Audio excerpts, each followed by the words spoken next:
결혼식장의 비극 어느 어머니의 증언. 그날 제 아들 서준은 결혼식장에서 싸늘한 주검이 되었습니다. 아니, 정확히는 죽임을 당했습니다. 그날 아침까지만 해도 저는 세상에서 가장 행복한 어머니였습니다. 우리 준이가 드디어 결혼을 하는구나 하면서 곱게 한복을 차려입었지요. 제 외아들의 결혼식이었으니까요. 예식장은 정말 화려했습니다. 하객도 200명이 넘게 와 있었고 신부 정아유는 완벽 그 자체였습니다. 새하얀 웨딩드레스, 정갈한 메이크업까지. 겉으로 보기엔 정말 흠잡을 데 없는 신부였습니다. 식이 시작된 지 약 30분. 아들 준이의 친구 태훈이 축사를 하고 있을 때였습니다. 갑자기 준이의 얼굴이 새하얗게 질리더군요. 그러더니 가슴을 꽉 움켜쥐더니 그대로 쓰러졌습니다. 준이야. 태훈이가 당황하며 소리쳤습니다. 제가 준이야. 하고 비명을 지르려는 순간 제 아들이 입에서 붉은 피를 토하며 그대로 의식을 잃었습니다. 그 순간을 어떻게 설명해야 할까요? 온몸이 덜덜 떨리고 다리에 힘이 풀려 주저앉았습니다. 119 불러요. 의사분 계세요? 주변은 순식간에 아수라장이 되었지만 저는 그저 준이야. 준이야. 만 계속 중얼거렸습니다. 구급차가 도착해 병원으로 옮겼지만 이미 늦었습니다. 의사가 유족분이세요? 죄송합니다. 했을 때 온 세상이 무너지는 것 같았습니다. 그런데 그때 화장실에서 나오다가 복도 끝에서 정아윤을 봤습니다.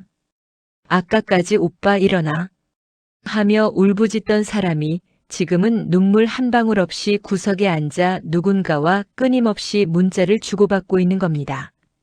문자 한 줄이 슬쩍 보였는데 숫자와 계좌번호 비슷한 것이 떠 있었습니다. 하지만 저는 그저 제가 충격 때문에 예민하게 본 거라고 생각했습니다. 설마 내 아들이 죽은 그날 그 여자가 보험 이야기를 하고 있을 거라고는, 세상에 그런 사람이 있을 거라고는 상상조차 하지 못했으니까요. 하지만 그것이 바로 그 여자의 정체를 알게 되는 시작이었습니다. 찜찜했던 첫인상과 수상한 결혼 준비. 사실 처음부터 뭔가 이상했습니다. 6개월 전 준이가 하윤이를 처음 데려왔을 때부터 그 찜찜한 느낌이 맞았던 겁니다. 어머니 안녕하세요. 정하윤입니다. 첫인사부터 너무 완벽했습니다. 미소도 완벽하고 인사도 완벽하고, 사람이 저렇게 완벽할 수 있나 싶을 정도로 뭔가 연기하는 듯한 느낌이었습니다. 대화를 나누는데 자꾸 이상한 말들이 나왔습니다. 저희 집은 다 해외에 살아서요. 한국 음식은 잘 못 먹어요. 아버지는 영국에서 사업하시고 어머니는 캐나다에 계세요. 한국 예절은 아직 익숙하지 않아서 실수하면 이해해 주세요. 처음엔 요즘 애들이 다 그렇지 하면서 넘기려고 했습니다. 아들이 좋아하는 사람이니까 제가 너무 예민한 건가 싶어서 참으려고 했죠. 하지만 시간이 갈수록 이 여자는 뭔가 다르다는 생각이 들었습니다. 상견례 이야기를 꺼내자 어머니 죄송한데 부모님이 요즘 북미 쪽 사업 정리가 안 돼서요. 실은 저도 요즘 연락 잘 못 드려요. 결혼식 때 인사드리면 안 될까요? 제 마음이 답답해지기 시작했어요. 아무리 해외에 계신다고 해도 자식 결혼인데 한 번도 안 오신다는 게 말이 되나 싶었거든요. 그래서 제가 그럼 사진이라도 보여줘. 결혼식 때 인사드려야 하는데 얼굴이라도 알아야지 했더니 지금 사진이 없어서요. 다음에 가져올게요 하면서 계속 미루는 겁니다. 밤마다 잠이 안 왔어요. 뭔가 놓치고 있는 게 있는 것 같은데 뭔지는 모르겠고, 외아들이니까 더 걱정됐던 것 같아요. 혹시 내가 모르는 뭔가 큰 문제가 있는 건 아닐까? 그런 불안감이 계속 커졌습니다. 그리고 하윤이가 다닌다던 회사도 이상했습니다. 글로벌 컨설팅 에이전시라고 하는데 인터넷에 검색해도 나오지가 않는 겁니다. 준이에게 물어봤더니 엄마 작은 회사라서 그런 거 아니야? 요즘 스타트업 같은 데는 원래 정보 잘 안 나와 하면서 대충 넘어가더군요. 그때 준이의 표정이 뭔가 확신이 없어 보였습니다. 본인도 잘 모르는 것 같았어요. 무엇보다 이상했던 건 혼인신고를 너무 서둘렀다는 거예요. 준이 오빠, 우리 혼인신고 미리 하자. 그래야 대출도 싸게 받을 수 있고 세금 혜택도 받잖아. 결혼식 전에 미리 해두면 신혼집 전세 대출도 금리 낮게 받을 수 있어. 그때 정말 가슴이 철렁했습니다. 왜 그렇게 서두르는지 마치 뭔가 급한 일이 있는 것처럼. 어머니의 직감이라고 해야 할까요? 뭔가 잘못되고 있다는 느낌이 들었습니다. 그때 제가 준이에게 말했습니다. 얘야, 엄마 말 한 번만 들어봐. 그 여자 뭔가 이상해. 너무 서둘러. 상견례도 안 하고 부모님 사진도 안 보여주고 혼인신고는 왜 그리 서둘러? 그랬더니 준이가 화를 내더군요. 엄마는 왜 맨날 사람을 의심해요? 하윤이가 뭘 잘못했다고. 제 마음이 정말 복잡했어요. 사랑하는 아들이 행복해하는 모습을 보고 싶은 마음과 뭔가 위험하다는 직감 사이에서 어떻게 해야 할지 모르겠더라고요. 제가 얘야, 엄마가 그냥 하는 말이 아니야. 정말 뭔가 이상해 했더니 준이가 정말 화를 내면서 소리를 질렀습니다. 엄마, 그만해요. 계속 이렇게 반대하실 거면 결혼식에 오지 마세요. 솔직히 기대도 안 해요. 그 순간 정말 가슴이 찢어지는 것 같았습니다.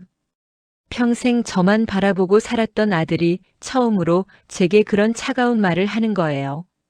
눈물이 나려고 하는 걸 억지로 참았습니다. 내가 틀렸을 수도 있잖아. 혹시 정말 내가 너무 예민한 건 아닐까? 그런 생각도 들었습니다. 그래서 저는 3일간 연락을 끊었습니다. 화가 나서 서운해서. 그런데 사실은 무서웠어요. 제 직감이 맞다면 제 아들에게 무슨 일이 일어날까봐. 결혼식 당일 아침 혼자 한복을 입으면서 거울을 보는데 눈물이 났어요. 그래도 엄마니까 하면서 식장에 갔습니다. 아들이 저를 미워해도 그래도 가야 한다고 생각했어요. 그게 제 아들을 본 마지막이 될 줄은 꿈에도 몰랐습니다. 지금 생각해보면 제가 더 강하게 말렸어야 했는데 그때 왜 포기했을까? 아직도 후회됩니다. 제가 조금만 더 용기를 냈다면 준이는 지금 살아있었을지도 몰라요. 하지만 그때는 이미 늦었습니다. 장례식장에서 본 며느리의 실체. 장례식장에서 저는 그 여자의 진짜 모습을 보게 되었습니다. 준이가 죽은 지 이틀째 되던 날이었어요. 저는 정신이 없어서 그냥 멍하니 앉아만 있었는데 문상객들이 계속 오시더군요. 어머니 많이 힘드시죠? 준이 참 좋은 아이였는데. 그런 위로를 받으면서도 마음 한편으로는 계속 이상했습니다. 하윤이는 정말 완벽한 상주였습니다. 검은 상복을 입고 눈이 빨갛게 부어서 누가 봐도 슬픔에 잠긴 아내 같았어요. 문상객들이 오면 오빠 마지막 길에 이렇게 배웅해 주셔서 고맙습니다 하면서 고개를 숙이고 정말 깔끔하게 인사를 하더군요. 그런데 제가 화장실에 가려고 복도로 나왔는데 저 멀리서 하윤이가 누군가와 통화하는 소리가 들렸어요. 목소리가 아까까지 문상객들에게 하던 그 애절한 목소리가 아니었습니다. 완전히 다른 사람 같았습니다. 응. 타이밍 괜찮았어. 예상보다 좀 빨랐지만 결과적으로 문제 없어. 그 말을 듣는 순간 온몸에 소름이 돋았어요. 타이밍이 완벽했다고? 뭐가 완벽했다는 거지? 내 아들이 죽은 게 완벽했다는 건가요? 저는 몰래 가까이 가서 들었습니다. 심장이 쿵쾅쿵쾅 뛰었어요. 혹시 들키면 어쩌지? 하지만 알아야 했어요. 보험은 언제 처리돼요? 아, 혼인 신고되어 있으니까 문제 없겠네요. 그때 정말로 다리에 힘이 풀렸습니다. 보험, 혼인 신고. 아들이 죽은 지 이틀밖에 안 됐는데 벌써 보험 이야기를 하고 있다고요? 아니야. 내가 잘못 들었을 거야. 설마 그럴 리가. 하지만 아무리 생각해도 분명히 들었습니다. 보험 얘기를. 제가 너무 충격을 받아서 벽에 기대고 있는데 하윤이가 통화를 끝내고 돌아오더라고요. 그런데 저를 보자마자 또 그 완벽한 연기를 시작했어요. 어머니, 왜 여기 계세요? 많이 힘드시죠? 들어가서 좀 쉬세요. 문상객은 제가 맞이할게요. 그 순간 정말 소름이 끼쳤습니다. 방금 전까지 차가운 목소리로 보험 얘기를 하던 사람이 1초 만에 이렇게 완벽한 연기를 할 수 있다고요? 이게 정상인가요? 그때 제가 정말 화가 났어요. 이 여자가 지금 뭘 하고 있는 거지? 방금 뭐 하고 있었어? 아, 그냥 오빠 직장 사람들에게 연락하는 거였어요. 부고 알리고. 거짓말이었습니다. 분명히 보험 얘기를 했는데 저를 바보로 보는 겁니다. 그런데 진짜 충격적인 건 그날 밤에 일어났어요. 장례식장 휴게실에서 잠깐 눈을 붙이려고 누워 있는데 제 친구가 전화를 했어요. 순호가, 너 며느리 SNS 봤어? 지금 난리 났어. 제가 SNS를 잘 모르니까 친구가 캡처해서 보내줬는데 정말 기가 막혔어요. 하윤이가 인스타그램에 올린 거였어요. 자기 사진이랑 눈물 흘리는 표정으로 셀카를 찍어놨더라고요. 이게 뭐야? 이게 지금 사람이 할 짓인가? 손이 떨렸습니다.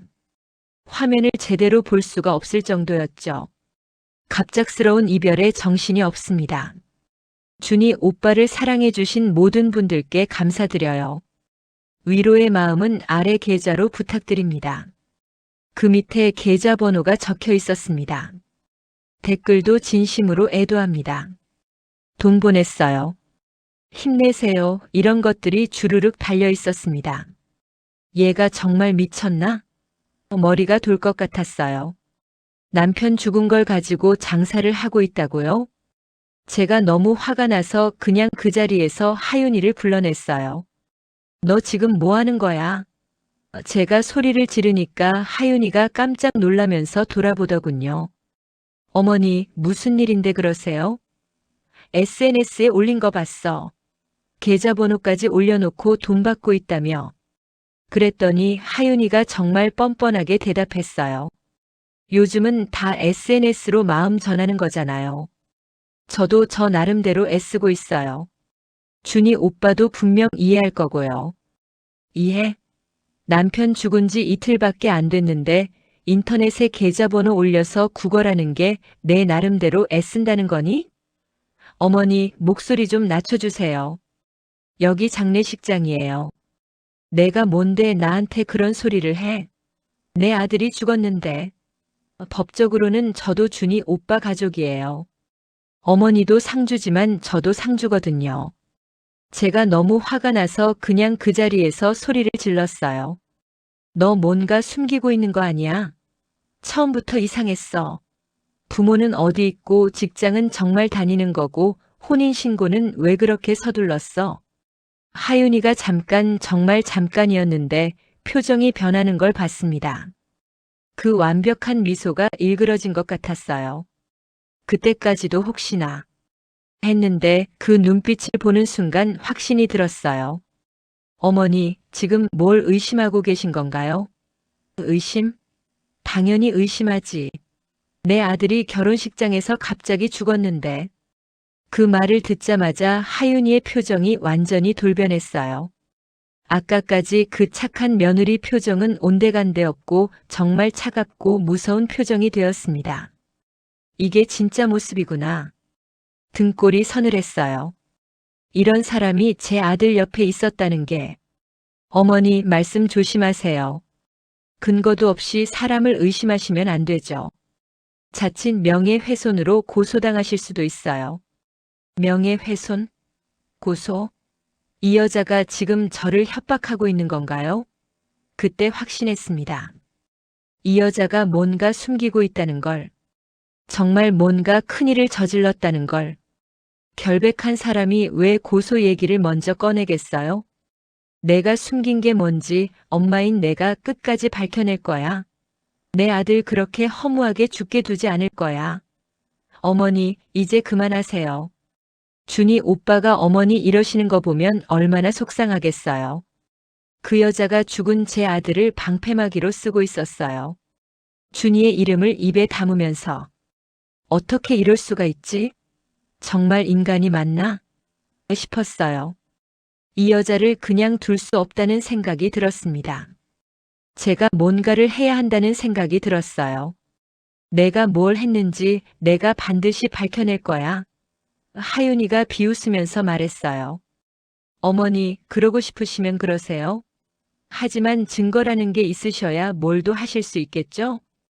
그 웃음 정말 소름 끼쳤습니다. 악마가 웃는 것 같았어요. 마치 나한테 무슨 수를 써봐라는 듯한. 그때 결심했어요.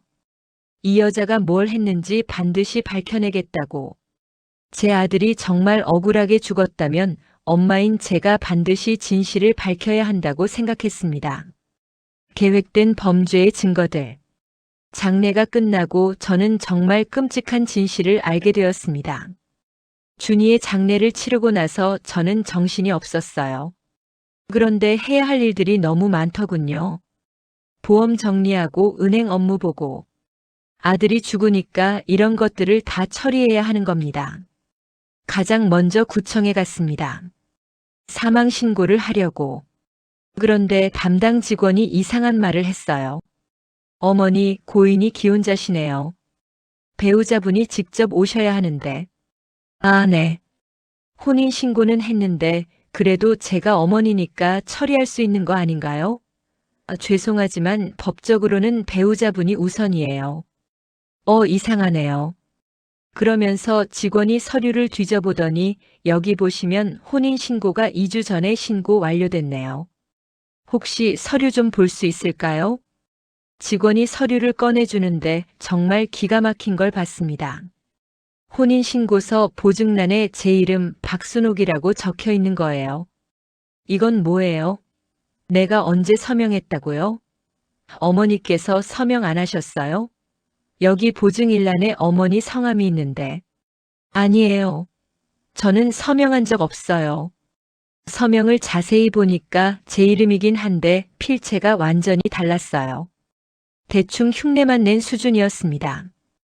이 여자가 내 서명을 위조했다고. 온몸이 떨렸습니다. 어머니, 하지만 이미 법적으로 유효한 혼인이에요. 신고가 완료됐거든요. 법적으로 유효하다는 게 믿을 수 없었습니다. 구청에서 나오는데 다리에 힘이 없었어요. 역시 내 예감이 맞았어. 그때 왜 그렇게 혼인신고를 서둘렀는지 이제 확실해졌네. 그때 제가 이상하다고 했을 때 준이가 화를 냈던 게 생각났습니다. 하윤이가 얼마나 교묘하게 준이를 속였는지. 처음부터 다 계획한 거였어. 그 다음에 보험회사에 갔어요. 준이의 보험금을 확인하려고. 그런데 거기서 또 충격적인 사실을 알았습니다. 고객님, 수익자가 변경되어 있네요. 네? 뭔 소리예요? 원래는 박순옥님으로 되어 있었는데 한 달 전에 배우자로 변경 신청이 들어왔어요. 한 달 전, 하윤이를 만난 지 얼마 되지도 않았는데 벌써 한 달 전에 보험 수익자를 바꿨다고요? 보험금이 얼마나 돼요?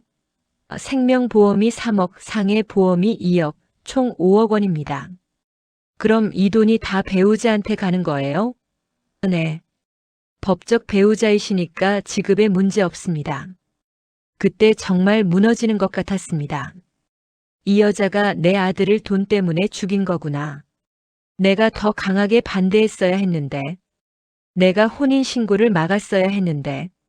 만약 내가 그때 포기하지 않았다면, 준이가 내 말을 들었다면.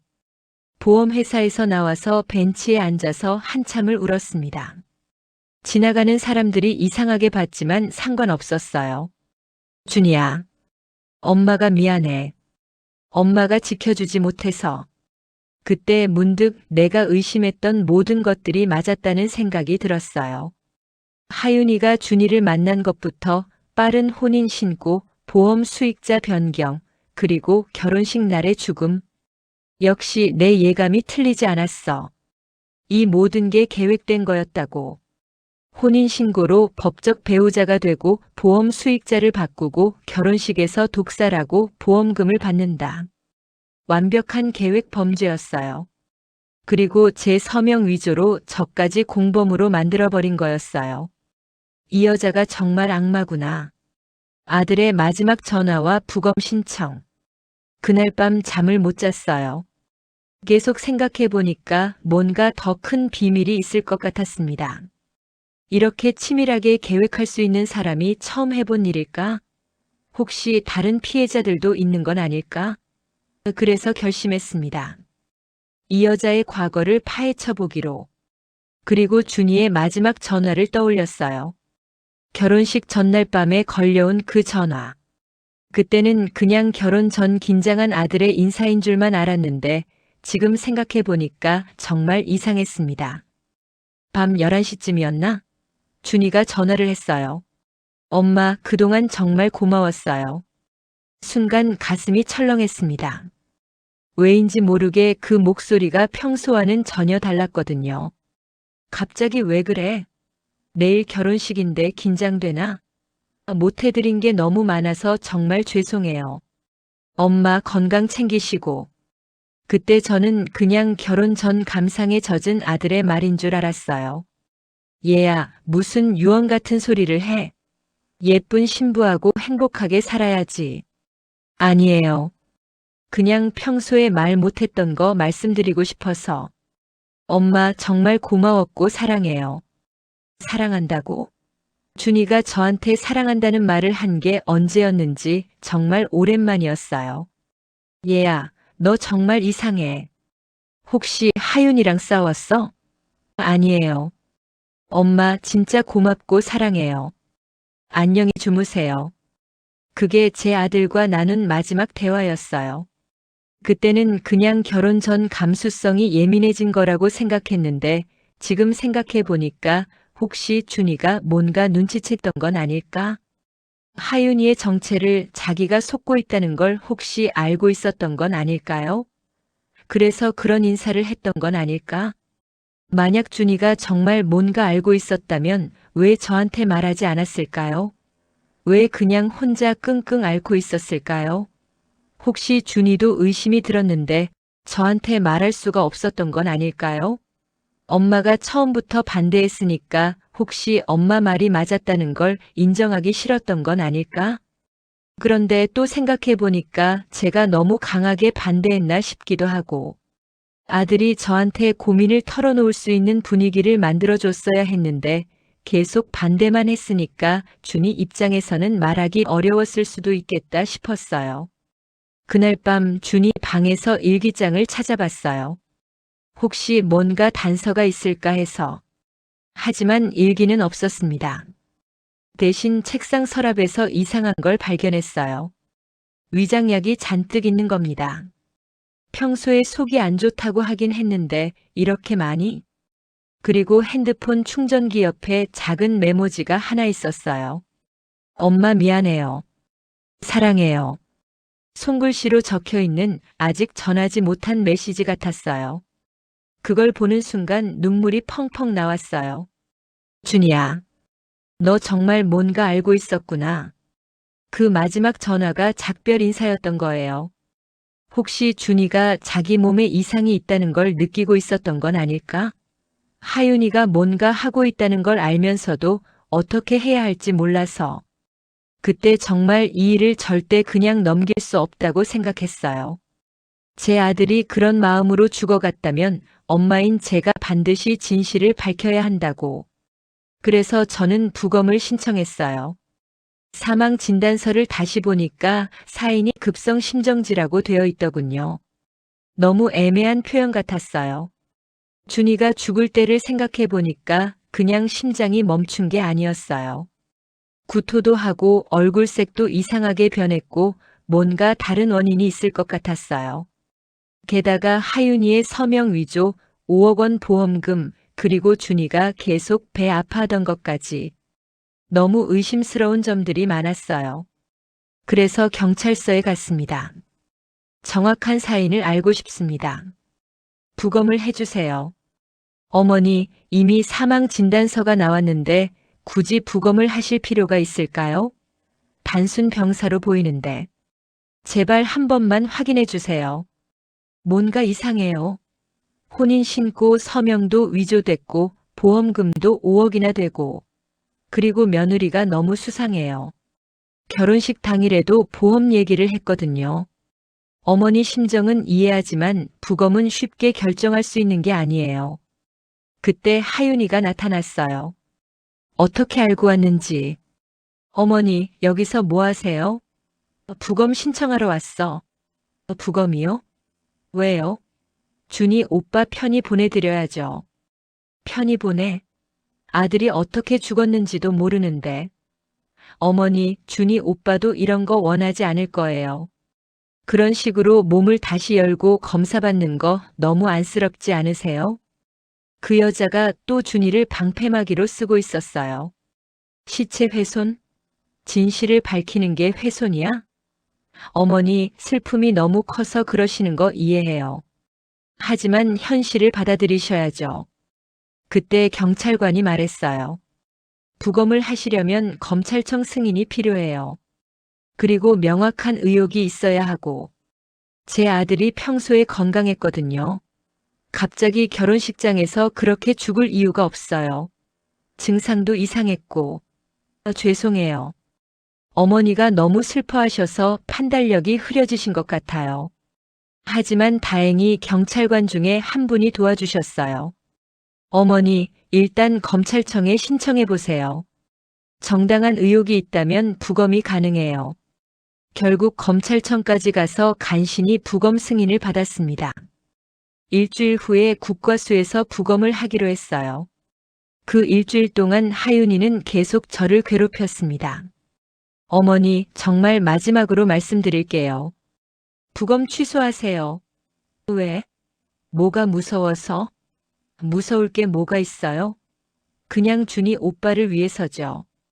준이를 위해서? 진실을 밝히는 게 준이를 위한 거지. 결과가 나와도 준이 오빠는 돌아오지 않잖아요. 괴롭기만 할 뿐이에요. 그만하세요. 제발. 그 말을 들으니까 더 확신이 들었어요. 이 여자가 뭔가 숨기고 있다는 걸. 독살의 증거와 연쇄살인범의 과거. 드디어 부검 결과가 나왔습니다. 유족분이시죠? 부검 결과 나왔습니다. 어떻게 나왔어요? 혈중에서 비소와 선이가 검출됐습니다. 비소가 뭐죠? 독성 물질입니다. 그런데 이건 단기간에 투입된 게 아니에요. 그게 무슨 말씀이신지. 최소 23개월 이상 지속적으로 소량씩 투여된 흔적입니다. 소량씩 장기간 투여하면 자연사로 위장이 가능합니다. 피해자는 서서히 몸이 안 좋아지다가 마지막에 갑자기 악화되거든요. 그때 생각났어요. 준이가 요즘 자꾸 배 아프다고 했던 게 위장 장애 같은 증상이 먼저 나타나고 나중에는 심장에도 영향을 줍니다. 고의적으로 투여한 거 확실해요? 네. 이 정도 농도로는 자연적으로 검출될 수 없습니다. 분명히 누군가가 지속적으로 투여한 겁니다. 그 순간 온몸이 떨렸습니다. 내 아들이 정말 독살당한 거구나. 그동안 의심만 했는데 이제 확실해졌어요. 정하윤이 정말로 제 아들을 죽인 거예요. 그럼 이걸로 범인을 잡을 수 있어요? 수사기관에서 판단할 문제지만 충분한 증거가 될 것 같습니다. 부검 결과를 들고 바로 경찰서로 달려갔습니다. 우리 아들 부검 결과 나왔어요. 독살당한 거 맞아요. 어머니 진정하시고 자세히 말씀해 주세요.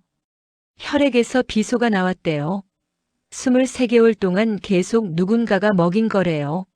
그리고 혼인 신고 서명도 위조됐고 보험금도 5억이나 돼요. 며느리가 너무 수상해요. 비소요? 그럼 타살 가능성이 있다는 거네요. 일단 정식으로 수사 개시하겠습니다. 용의자에 대한 정보 좀 주세요. 그제서야 경찰이 움직이기 시작했어요. 하지만 정작 하윤이를 잡으러 갔을 때는 이미 사라진 후였습니다. 하지만 진실은 밝혀졌어요. 제 아들이 정말로 독살당했다는 게. 준이야, 엄마가 이제라도 진실을 밝혀냈어. 조금만 기다려. 이제 그 여자를 반드시 잡아야 했어요. 하윤이가 도망친 후 저는 사설 탐정을 고용했어요. 경찰도 수사를 하고 있었지만 너무 답답했어요. 혹시 놓치는 게 있을까봐. 그래서 제가 직접 알아보기로 했어요. 하윤이라는 여자의 과거를 모두 파헤쳐 주세요. 사설 탐정 한준호 씨였는데 조사비로 2천만 원을 달라고 하더군요. 적지 않은 돈이었지만 내 아들의 억울함을 밝히기 위해서라면 얼마든지 쓸 수 있었습니다. 어머니, 시간이 좀 걸릴 수도 있어요. 이 여자가 신분을 자주 바꾸는 것 같거든요. 얼마나 걸리든 상관없어요. 끝까지 파헤쳐 주세요. 2주 후 한준호 씨가 연락을 했습니다. 어머니, 지금 당장 사무실로 오실 수 있어요? 뭔가 심상치 않은 목소리였어요. 사무실에 가니까 한준호 씨 얼굴이 새하얗더라고요. 어머니, 일단 앉으세요. 이게 좀 충격적일 거예요. 뭔데요? 뭔가 찾았어요? 그 여자 진짜 이름이 정은채예요. 정은채요? 그런데 어머니, 이번이 처음이 아니에요. 처음이 아니라니 무슨 말이에요? 결혼을 이미 2번 더 했어요. 그런데 남편들이 다 죽었어요. 그 순간 온몸이 얼어붙는 것 같았습니다. 뭐라고요? 첫 번째가 최민혁이라는 분. 35세였는데 3년 전에 결혼하고 2달 만에 갑자기 죽었어요. 급성 심정지였대요. 두 번째가 윤상진이라는 분. 31세, 1년 전에 결혼하고 3달 만에 뇌출혈로 사망했어요. 2달, 석 달. 그것도 갑자기? 네. 그런데 어머니, 이거 우연이 아니에요. 보험금이요. 첫 번째 남편 때 2억, 두 번째 때 3억. 그리고 준희 씨는 5억이잖아요. 점점 커지고 있네요. 그것뿐만 아니에요. 보험금 받고 나서 바로 이름을 바꿔요. 최민혁 씨 죽고 나서는 박수경으로, 윤상진 씨 죽고 나서는 김유미로. 그럼 지금도 또 이름을 바꿨을까요? 아마도요. 그런데 더 무서운 건 수법이 똑같다는 거예요. 어떻게? 해외 부잣집 딸로 신분 위장하고 외로운 남자들에게 접근해서 빨리 결혼하자고 하고. 정말 준이에게 한 것과 똑같았습니다. 혼인 신고 서둘러서 배우자 자격 만들고 보험 바꾸고 그 다음에 죽이는 거네요. 그런데 어머니, 이상한 게 있어요. 뭐가요? 이번에는 너무 급했어요. 보통은 몇 달이라도 같이 살았는데 준희 씨는 결혼식 당일에 바로. 그러고 보니 맞더라고요. 왜 이번엔 그랬을까요? 모르겠어요. 뭔가 급한 사정이 있었거나 아니면 혹시 혼자가 아닐 수도 있어요. 그 말을 듣는 순간 머리가 띵했어요. 누군가 더 있다는 말이에요? 가능성이 있어요. 이렇게 체계적으로 여러 번 반복할 수 있다는 건 경험도 있어야 하지만 누군가 도움을 주는 사람이 있을 수도. 그날 밤 잠을 못 잤어요. 내 아들이 3번째 희생자라니. 절대 그냥 둘 수 없다고 생각했어요. 다른 무고한 사람들이 또 희생당할 수도 있잖아요. 반드시 잡아야 해. 그런데 며칠 후에 한준호 씨가 더 충격적인 사실을 전달받았습니다. 정은채에게 공범이 정말 있었던 거예요. 그리고 얼마 지나지 않아서 경찰에서 연락이 왔어요. 어머니세요? 저 송파서 형사 이진호입니다. 네. 무슨 일이세요? 용의자를 잡았는데요. 혹시 시간 되시면 한번 와보실 수 있으세요? 용의자요? 정하윤을 잡았어요? 아니요. 다른 사람인데. 어머니가 직접 들어보시는 게 좋을 것 같아서요. 경찰서에 갔는데 정은채가 아니라 처음 보는 여자가 앉아 있었습니다. 저분은 누구세요? 정선아라고 합니다. 정은채, 즉 박지연의 언니라고 하네요. 정선아, 한준호 씨가 말했던 그 언니였어요. 그런데 이상한 게 자수를 했어요. 자수요? 네. 갑자기 경찰서에 와서 준희 씨 살인 계획을 짰다고 하네요. 면담실에서 그 여자를 만났는데 정말 이상한 사람이었어요. 어머니 처음 뵙겠습니다. 정선아예요. 제가 다 계획한 거예요. 뭐요? 준희 오빠 죽이는 거요. 살인 계획은 제가 짰어요. 왜? 왜 우리 아들이 당신한테 뭘 잘못했어요? 그러자 정선아가 갑자기 눈물을 흘리기 시작했어요. 10년 전 일이에요. 대학교 때. 그리고 정선아가 털어놓은 이야기는 정말 어이없는 내용이었습니다. 10년 전 정선아는 준희를 일방적으로 짝사랑했대요. 매일 따라다니고 선물 폭탄에 집 앞에서 기다리기까지. 하지만 준희에게는 그저 친절한 선배일 뿐이었죠. 마지막에 정선아가 거짓으로 임신 고백까지 했지만 준희는 미안해. 우리 사이에 그런 일은 없었어라고 단호하게 거절했대요. 그 일로 정선아는 학교를 못 다니게 됐고 정신과 치료까지 받았지만 10년 동안 원한을 품고 있었던 거예요. 그래서 복수를 하려고 우리 아들을 죽였다는 거예요. 동생한테 거짓말했어요. 그 남자가 나를 농락하고 버렸다. 내 인생을 망쳤다고. 은채는 제 말만 믿었어요.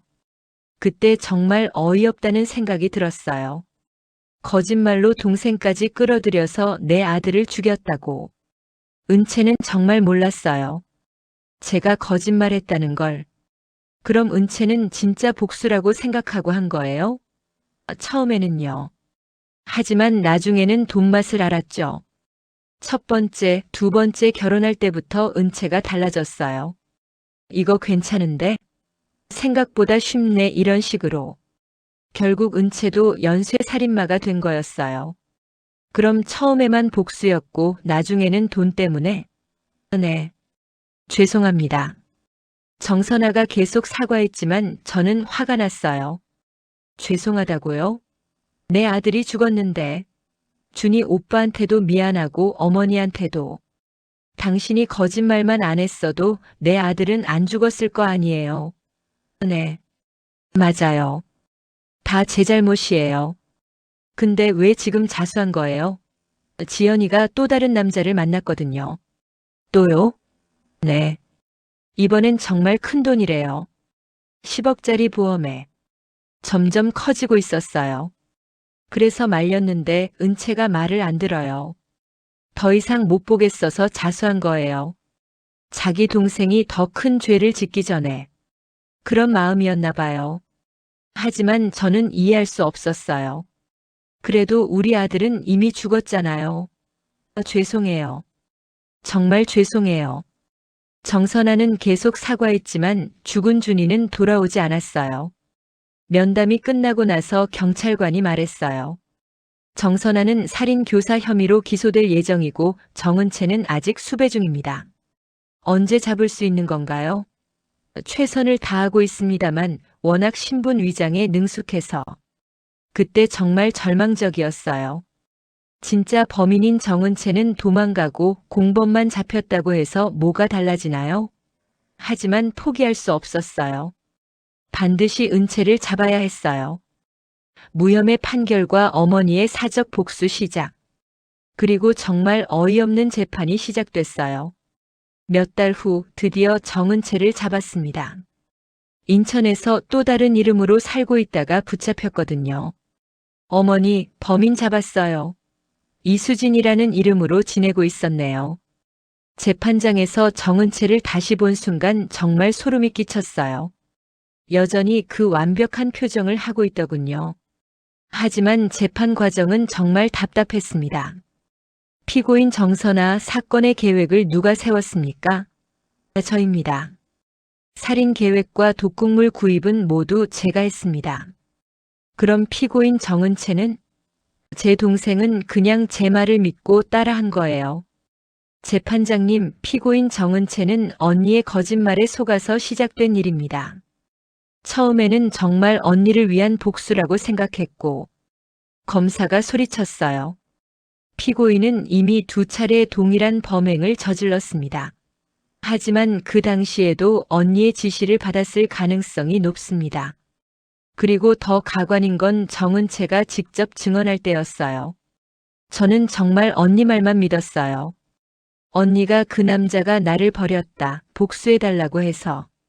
그럼 독국물 투여는 누가 했습니까? 그것도 언니가 시키는 대로 했어요.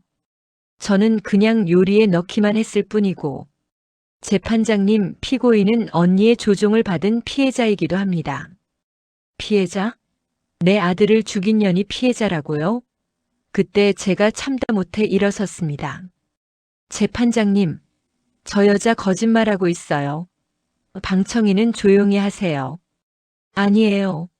저 여자가 장례식장에서 보험 얘기하는 거 제가 직접 들었다고요. 어머니. 정은채가 저를 보면서 말했어요. 그때 저는 정신이 없었어요. 언니가 시킨 대로 전화 받은 것뿐이고 이것도 거짓말이었어요. 하지만 결정적인 문제가 있었습니다. 독극물을 직접 투여한 증거가 없다는 거였어요. 검찰 측은 피고인 정은채가 직접 독극물을 투여했다는 물리적 증거를 제시해 주십시오. 검사도 할 말이 없었어요. 비소가 검출되긴 했지만 누가 언제 어떻게 넣었는지는 명확하지 않았거든요. 피고인 정은채는 언니의 지시를 받아 요리를 전달했을 뿐 독극물 투여에 대한 직접적인 증거는 없습니다. 몇 주 후 판결이 나왔습니다. 피고인 정선아 살인 교사 및 문서 위조 혐의로 징역 12년을 선고한다. 피고인 정은채에 대해서는 증거 부족으로 무혐의 처분한다. 그 순간 온 세상이 무너지는 것 같았습니다. 재판장님, 말이 안 돼요. 저 여자가 내 아들을 죽였다고요. 재판장이 망치를 두드렸지만 저는 계속 소리쳤어요. 장례식장에서 보험 얘기하는 거 제가 직접 들었어요. 그리고 서명도 위조했고. 방청인 조용히 하지 않으면 퇴정 명령하겠습니다. 퇴정시키세요. 어차피 이런 재판에 있을 이유 없어요. 저는 스스로 일어나서 법정을 나왔어요. 더 이상 저런 걸 보고 있을 수 없었거든요. 법정 밖에서 정은채와 눈이 마주쳤어요. 그 여자가 저한테 웃고 있었어요. 정말 차가운 미소로. 정은채가 저에게 다가왔습니다. 어머니. 뭐야 너. 그런다고 해서 보험금이 어머니한테 오는 건 아니잖아요. 쓸데없는 감정 낭비 그만하시고 이제 현실을 받아들이세요. 준이 오빠는 안 돌아와요. 그리고 저는 이제 자유예요. 그 순간 정말 이 여자를 때려주고 싶었습니다. 내가 내 아들 죽였잖아. 증거 있어요? 법원에서도 무혐의 나왔는데. 어머니 조심하세요. 계속 그런 식으로 하시면 명예훼손으로 고소당하실 수도 있어요. 그리고 어머니도 이제 나이가 있으시니까 건강 조심하시고요. 그 말투가 정말 소름 끼쳤어요. 마치 위협하는 것 같았어요. 너 말이야. 네. 지금은 법이 너를 보호해주지만 세상에 법만 있는 건 아니야. 그리고 너 같은 년은 언젠가 반드시 벌 받을 거야. 내가 지켜볼 테니까. 어머니, 뭘 어쩌시겠단 건데요? 뭘 하긴. 난 그냥 너를 지켜볼 뿐이야. 내가 또 누굴 해치는지 어떻게 사는지. 법은 너를 놓아줬지만 세상 사람들은 다를 거야. 너 같은 연쇄 살인마를 그냥 놔둘 것 같아? 그럼 이제부터 조심해서 살아. 언제, 어디서, 누가 널 보고 있을지 모르니까. 아, 그런데 어머니. 덕분에 보험금 문제 이제 다 해결될 것 같아요. 정말 감사드려요. 꿈도 꾸지 마. 그 돈 너 한 푼도 못하게 할 거야. 어머니가 뭘 하실 수 있겠어요? 수익자는 저로 되어 있는데요. 그 여자가 사라지고 나서 저는 그 자리에서 한참을 울었어요. 이게 정의인가? 내 아들을 죽인 년이 이렇게 당당하게 나가는 게 법이 제 아들을 보호해주지 못했어요. 진실을 알면서도 증거가 부족하다는 이유로 범인을 놓아준 거였어요. 하지만 저는 포기할 수 없었습니다. 법이 벌을 주지 못한다면 내가 다른 방법을 찾아야지. 그때부터 저 나름대로의 복수가 시작됐어요. 진정한 승리 복수와 재단의 시작. 먼저 한준호 탐정을 다시 만났습니다. 탐정님, 정은채가 뭐라고 사는지 계속 지켜봐 주세요. 돈은 얼마든지 줄게요. 저 여자가 또 누굴 해치려고 하는지 알아야 해요. 결국 한준호 씨가 정은채를 미행하기 시작했어요. 그리고 몇 주 후 예상대로였습니다.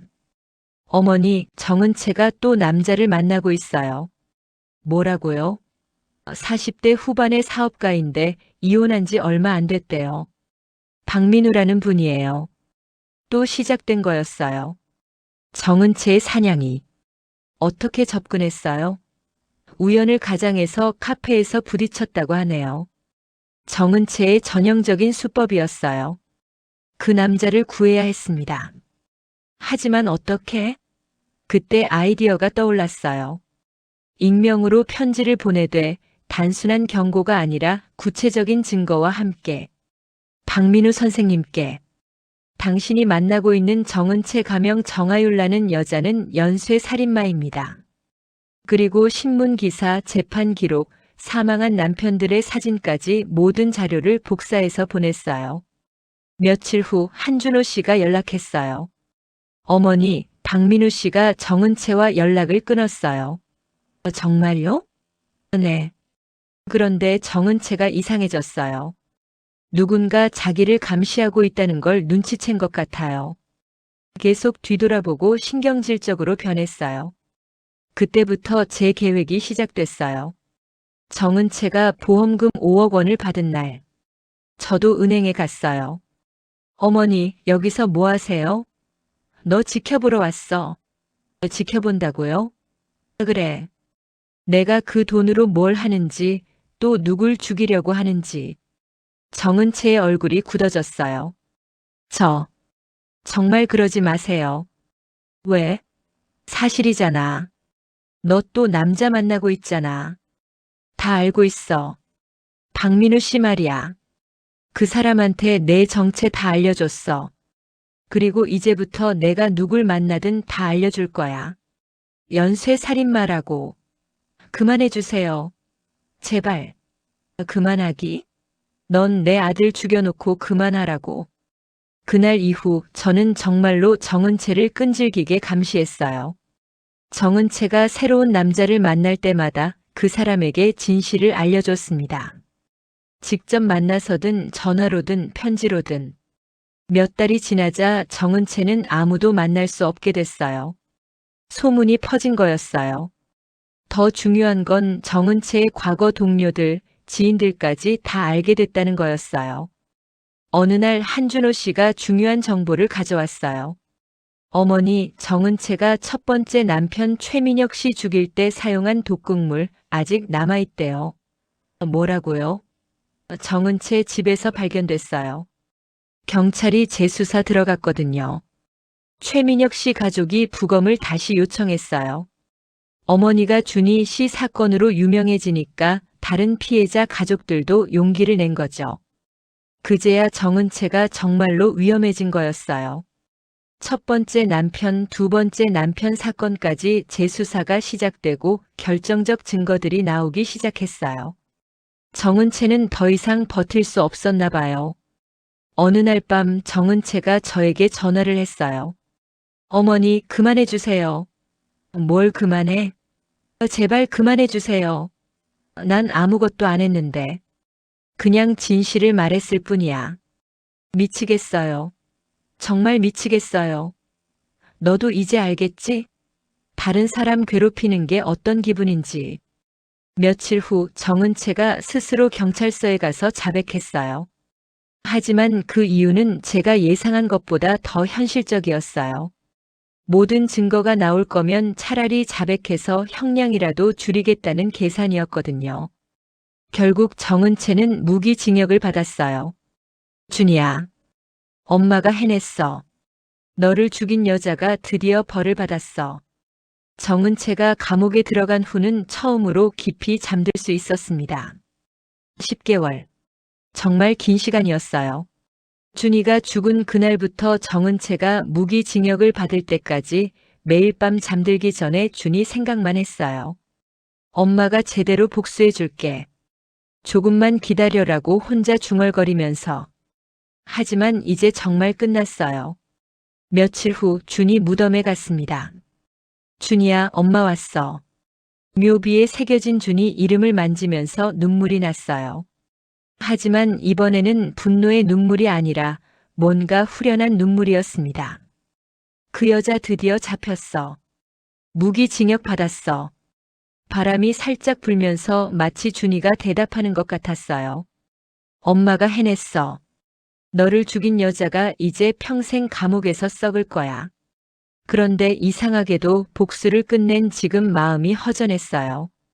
10개월 동안 오직 복수만 생각하고 살았는데 이제 뭘 하며 살아야 할까요? 집에 돌아와서 준이 방을 정리하기 시작했어요. 그동안 손도 못 댔던 준이 옷들, 책들. 하나하나 정리하면서 추억을 떠올렸어요. 어릴 때 준이가 제게 그린 그림, 엄마 사랑해라고 삐뚤게 쓴 편지. 그때 준이 친구 태훈이가 찾아왔어요. 결혼식에서 축사를 하던 그 친구. 어머니, 안녕하세요. 태훈아, 잘 지냈니? 네. 그런데 어머니 뉴스 봤어요? 그 여자 잡혔다고. 응. 드디어 잡혔어. 태훈이가 조심스럽게 말했어요. 어머니. 준이 형이 마지막에 저한테 한 말이 있어요. 뭐라고 했는데? 결혼식 일주일 전쯤 태훈아, 나 뭔가 이상해. 하윤이가 뭔가 숨기고 있는 것 같아라고 했거든요. 역시 준이도 눈치를 챘었구나. 그런데 왜 말하지 않았을까? 그게 준이 형이 하지만 엄마한테는 말할 수 없어. 엄마가 처음부터 반대했으니까 내가 틀렸다는 걸 인정하기 싫어라고 했어요. 그 말을 듣는 순간 가슴이 아팠어요. 준이야, 왜 그런 생각을 했니? 엄마한테 말했으면 됐는데. 그리고 마지막에 만약 나한테 무슨 일이 생기면 엄마한테 잘해드리라고 했어요. 준이가 정말 뭔가 예감하고 있었구나. 태훈이가 간 후 저는 한참을 울었어요. 내가 너무 강하게 반대해서 준이가 말을 못했구나. 그동안 정은채만 원망했는데 저도 잘못이 있었어요. 아들이 고민을 털어놓을 수 있는 분위기를 만들어주지 못했으니까. 며칠 후 한준호 탐정이 마지막 정산을 하러 왔어요. 어머니, 그동안 수고 많으셨어요. 탐정님이 더 고생했죠. 정말 고마웠어요. 그런데 어머니, 이제 뭘 하실 거예요? 글쎄요. 모르겠어요. 아드님 일로 재단 같은 거 만드실 생각은 없으세요? 재단. 그러고 보니 정은채에게 그런 말을 했었죠. 연쇄살인 피해자 가족들을 도울 수 있는 일. 좋을 것 같은데요? 그 말을 듣고 생각해 봤어요. 저처럼 갑자기 가족을 잃고 법의 보호를 제대로 받지 못하는 사람들이 얼마나 많을까요? 그래. 준이 이름으로 뭔가 의미 있는 일을 해보자. 일주일 후 저는 준이 안전재단을 만들었습니다. 연쇄 범죄 피해자 가족 지원이랑 위험한 상황에 있는 사람들을 도와주는 일을 하는. 정은채에게 빼앗긴 보험금은 못 받았지만 제 개인 재산으로도 충분히 시작할 수 있었어요. 재단 일을 시작하니까 마음이 조금씩 편해지기 시작했어요. 준이를 위한 복수는 끝났지만 준이를 기리는 일은 이제 시작인 거죠. 준이 무덤에 갔어요. 준이야, 엄마가 내 이름으로 재단 만들었어. 너처럼 억울하게 당한 사람들을 도와주는. 내가 살아있었다면 분명히 좋아했을 거야. 우리 준이 원래 착했잖아. 그날 밤 처음으로 준이 꿈을 꿨어요. 꿈에서 준이가 결혼식 때 입었던 양복이 아니라 평소에 입던 편한 옷을 입고 웃고 있었어요. 엄마 수고했어요. 이제 좀 쉬세요. 엄마가 미안해. 내가 고민 있을 때 들어주지 못해서. 아니에요. 엄마 잘못 아니에요. 그리고 엄마 덕분에 다른 사람들은 안전해질 거잖아요. 엄마, 이제 행복하게 사세요. 저는 항상 엄마 곁에 있을게요. 꿈에서 깨고 나서 정말 오랜만에 마음이 평안해졌어요. 준이야, 엄마가 이제 알았어. 복수로는 너를 되돌릴 수 없지만 내 이름으로 선한 일을 하면서 너를 기억할 수는 있다는 걸. 이제 정말로 새로운 시작입니다.